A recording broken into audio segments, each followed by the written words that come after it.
Hello, you amazing people. Welcome back to RXMemes. I hope that you are ready for a deep dive into r/ProRevenge because I sure am. And with it being the end of the school year, finally, I think that you will all appreciate today's theme, which is teachers and getting revenge on your teacher. Question of the day is, have you guys ever had a nightmare teacher situation? I have, and if you want, I can explain that in my next video.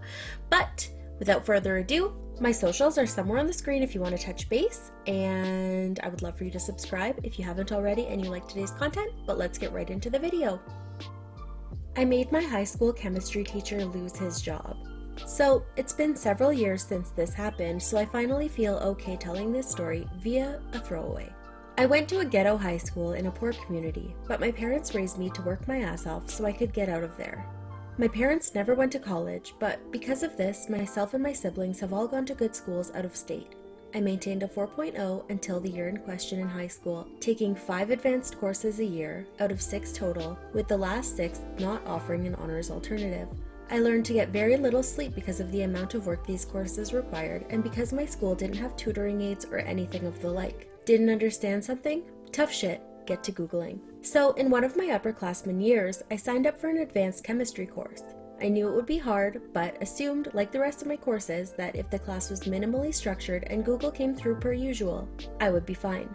Other students warned me not to take the course, but since I wanted to go to college for chemistry, I knew I had to go through with it. The teacher was horrible. He was old, which is fine, and didn't offer after-class support, which was normal, but also didn't even offer in-class support. His answer to even basic questions was, "You should understand that, talk to me about it later." But later never came. He didn't offer lunch hours, didn't offer after-school hours, and in class would just put up the answers, which were already available online and in the back of the book. My family didn't have fancy tutor money, and none were readily available in my community anyways. I studied my ass off, but when the first test came back, I had a D-, with no notes to even understand what I had done wrong. When I went to speak with him about it right after class ended, missing part of my next course in the process, he simply told me to look more closely at the textbook for help, and that he didn't have time for me. He was 2 weeks behind the explanations that he did give because he was constantly distracted.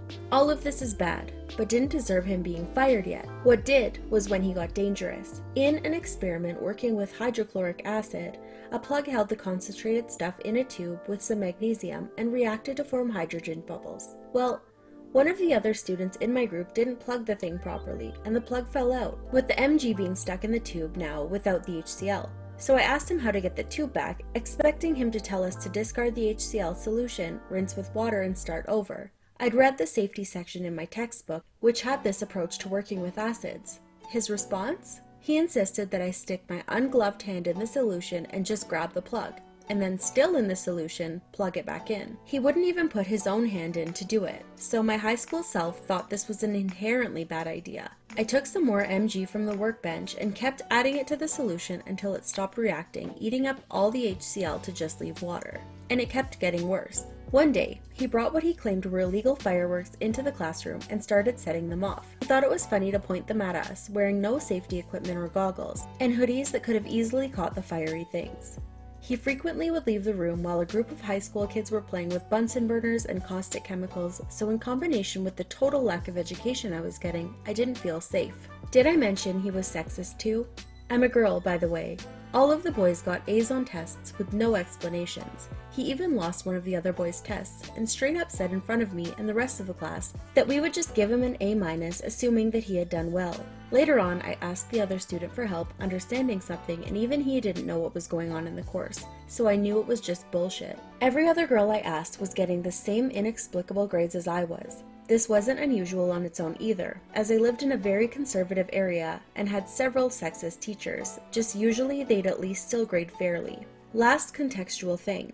My high school teachers' union had negotiated for tenure. After coming to college, I've learned that this is a very unusual thing, and in retrospect, it's an idiotic thing. This chemistry teacher was tenured, which meant that there was basically no way to fire him. Honestly, I felt bad for the bitter old man because after a botched surgery, he was constantly in pain. He was still teaching because he refused to retire, and he had a son going through college that he needed to pay for. But at a certain point, this was affecting my chances of getting into college. I wasn't about to let one man's issues affect prospects for the rest of my life. So I looked up recording laws for my state and found that it was a one-party consent state, meaning that I could legally record my teacher audioally, as long as the campus didn't say anything against it. They had no policies. And I was one of the parties consenting. So for a month, with my grades tanking despite hours of studying and 3 study books on the course, I recorded him. I recorded his fireworks, his lambasting female students, his crying in the back chemical storage room leaving us unsupervised. I recorded the 3 times he had left the campus, inexplicably leaving the front office to send a last-minute substitute to open the door and let us in. You know, the 15 minutes and I'm legally allowed to leave meme.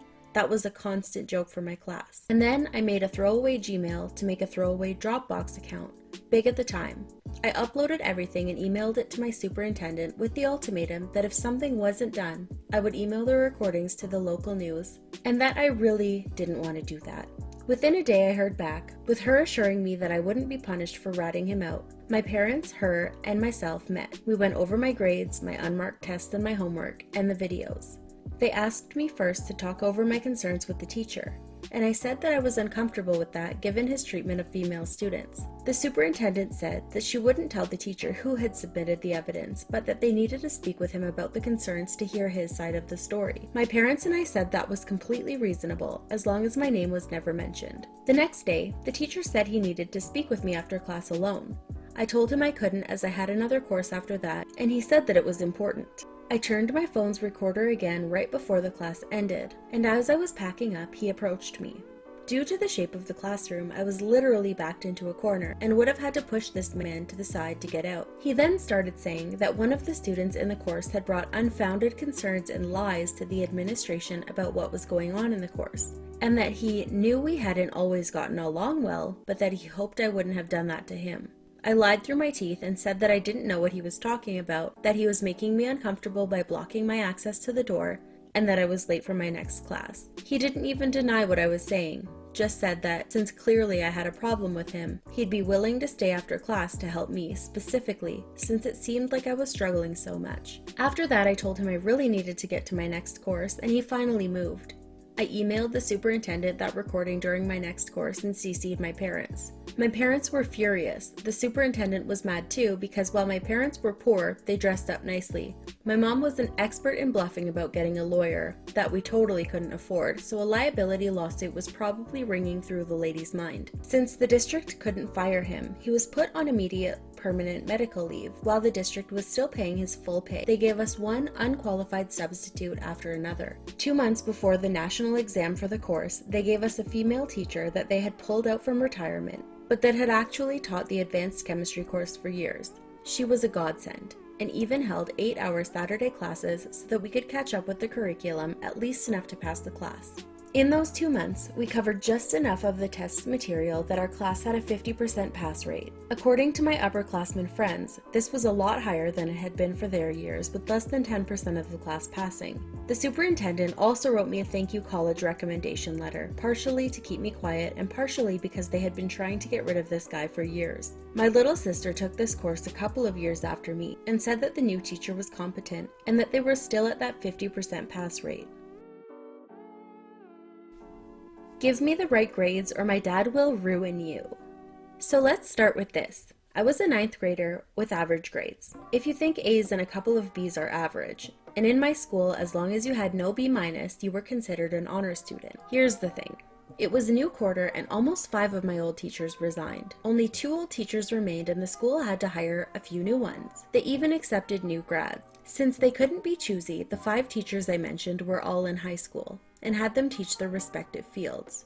New teachers equals new opportunities. It may also mean new grades. Our new English teacher was a whole ass bitch and a creep too. Our new English teacher, let's call him CP for creepy pedo, deliberately made our recitation goals so low even the straight A female students had to do extra work. No one wanted to argue with him since he was close to the school's VP and got the job because of them. He didn't teach us anything, graded the guys A's and B's even with copy-pasted homeworks and those that were so obviously D's. Meanwhile, us girls got C's and B-. I was told multiple times by him that I needed to work harder or do extra work with him in private. He also told me that he was willing to wait until I was legal and to save myself for him. Also, he gave me a badly written poem with a bunch of degrading paragraphs he must have thought was hot. I was brought up by a fairly decent mother and a dad that's also as petty as me. They didn't raise me to be anyone's property. So I told on him and got my mom to issue a complaint to the school admin. But unfortunately, the VP trashed the complaint and I had to clean the rooms after class for spreading false information about a teacher. CP was always there rubbing it in my face that I just had to give in. My mom was fuming. At first, she offered that I change schools, but I didn't want to go. The school was quite small, maybe 120 people in SH. 7th to 10th graders all in all were maybe 200. And the LM kids were less than 150. Since I already knew so many people and I didn't want to go somewhere else, my dad told her to chill and leave it to him. So she did. He never told me anything other than to just do my best and to ignore the fool. I obeyed him since he sounded so sure of himself. Here comes the revenge. My dad told my mom and I to get him the following: a can of spray paint in red, pink, and purple, ribbons, lots and lots of them, bubble stuff, those things you pop, I forgot what they're called, tape, lots and lots of them, and lastly, 5 kilos of glitter. Don't ask me how my mom got those, I don't know either. He went to school with me the next day and hung out in the parking lot after he let me off at the gates. The parking at our school had no CCTVs and the teachers' parking had none too, but it was closer to the gate. That day, I had been let out early because my mom called from home and that I needed to be home for family reasons. I walked by the parking lot and saw CP's car wrapped in tape, ribbons, and under those looked like the bubble stuff. The outside of the car was covered in spray paint and it looked like a giant ball of a bath bomb level 9,999. The glitter was everywhere. My dad was back at the gate waiting for me. I came back to the school and informed the admin, and out came CP, who was red in fury. He immediately spotted me and went off, shouting about how I should just stay home and other degrading stuff right in front of the VP and principal, who also came out, and a few gossiping students. He trashed the car parked next to his and hit me in the shoulder as he went berserk. I cried like a child and ran to my dad, who was now near us. He was mad and led me to the school to talk to the principal. Turns out the owner of the school was my dad's uncle. He was fired and was taken to the police for harassing a minor, attempted adultery, and for not paying child support. Yes, where I'm from it's illegal. I don't know about you guys. CP told the new grad that he'd leave his wife and son for her, just so they could run away. Ew, right? And for providing fake documents, also destruction of property, and for driving on suspended license. He was blacklisted and had to pay his son's child support that he missed all in one give. He was imprisoned and his wife didn't want to give him bail. Had to pay for the car he wrecked and other stuff. I forgot since he was overall pretty irrelevant and I don't associate with pedos. Lesson of the story: give me the right grades or my parents will fuck you up. Update: CP was left with $0 under his name and is now known in my school as Bath Bomb Car Guy. Not a good idea to hire your girlfriend instead of the shop teacher. This story is about my dad and happened in the mid to late 70s. My dad taught shop in a very tough part of town, think ghetto area with beginnings of gangs. He was highly respected by all of his students because they knew he wouldn't tolerate their BS. Summers were a tough time for our family because teachers do not get paid for summers, so they have to find jobs. One year, there was a perfect job at the school that was tailor-made for my dad. The group funding the summer class actually wrote the job description with my dad in mind. The school principal chose to hire his mistress to teach this vocational class instead. The woman had absolutely no clue about the subject matter. She was an English teacher, but she got the job instead. My dad was quite angry, and so was the group funding the job, but hiring was solely the principal's decision. The principal was married to a woman with money, and he did not want her to know about his mistress. My dad helped the janitor with a lot of maintenance for the school and was good friends with him. My dad had keys to the entire school because of this. He also had a lot of experience with all sorts of locks, a hobby of his. Dad knew that making friends with the janitor and secretary would help him around the school, and he made a point of doing this at every school. He knew where the combination to open the giant safe in the office was. For some reason, the school had been built with a huge old-fashioned safe, think bank safe type, and the principal kept the combination written down inside a desk drawer. Yes, that was an idiot move, but this man was very arrogant and refused to ever change the combination or memorize it. Who would dare to get into his things? My dad never threw things out and often pulled things out of the dumpster if he thought they might be useful. One of the things he rescued from the dumpster was a life-size skeleton that was discarded when a biology teacher left suddenly. The principal was freaked out by it and ordered it tossed because the teacher left. The skeleton was not school property, and the principal had no idea that my father had rescued it from the dumpster. The principal gave his mistress very expensive status symbol type things. This included a mink coat, jewelry, and expensive trips. Both principal and mistress told their spouses that the trips were to educational conferences. Being friends with the secretary meant he heard all the gossip and knew that the principal kept these items in the big safe in the office so that his wife would not know about them, and neither would the mistress's husband.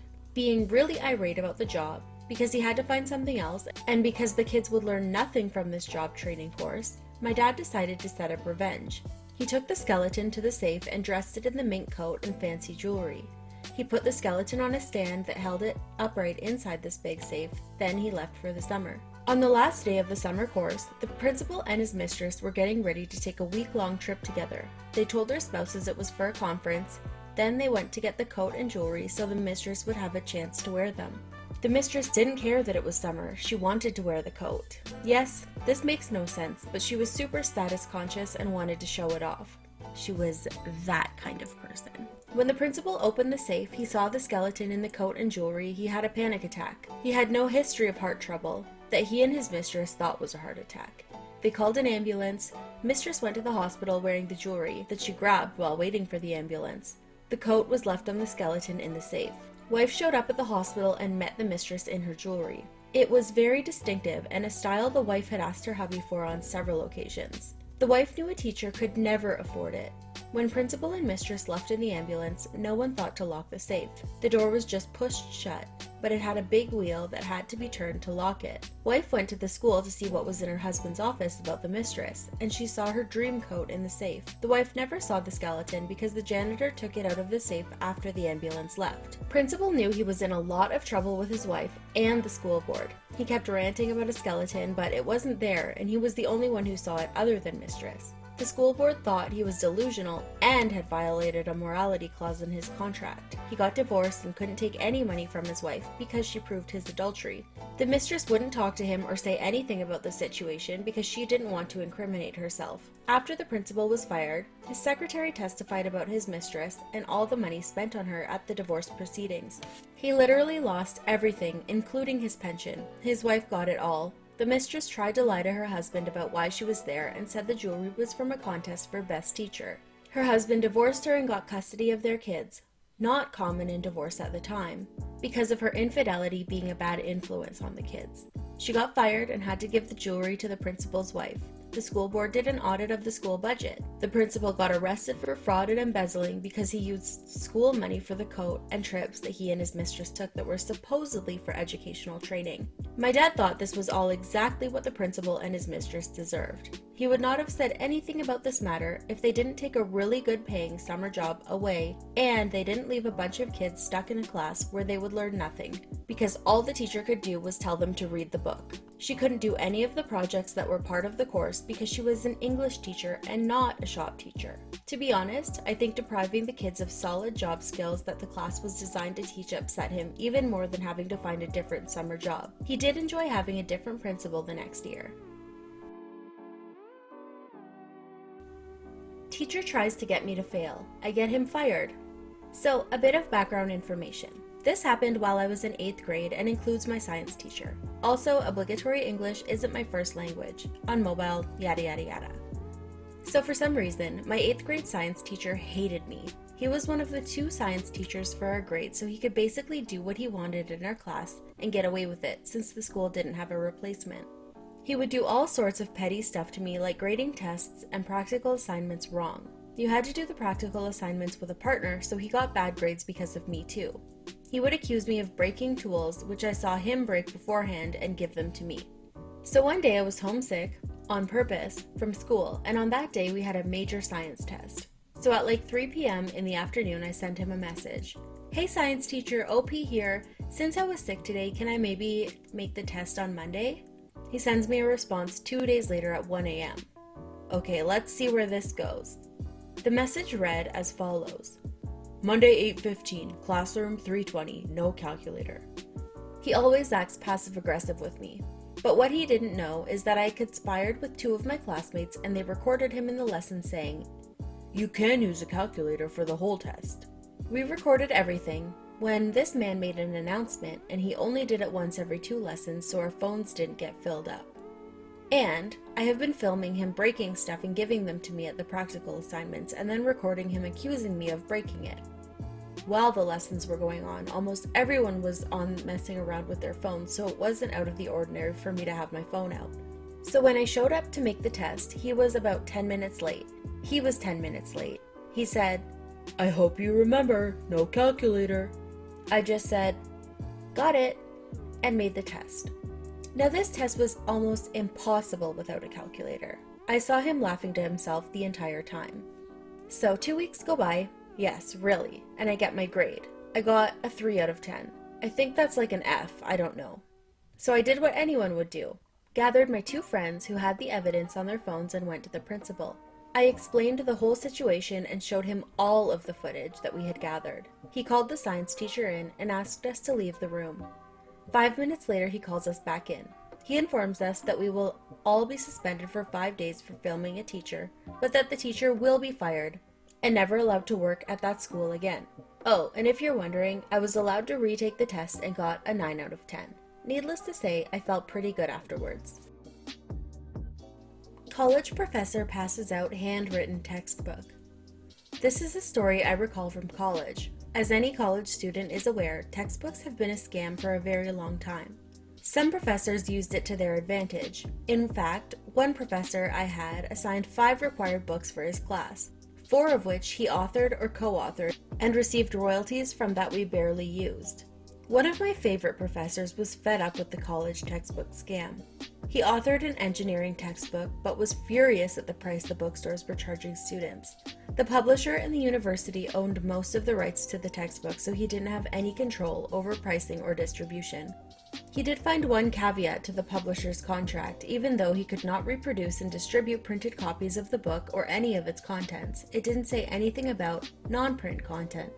So my professor hand-copied the entire text, including equations, graphs, and figures. He made copies of his handwritten textbook and passed them out at the beginning of class. We had to hole punch and put it in a binder, but it was well worth the couple $100 savings. And my professor got some revenge for the unethical practices of college textbook publishers.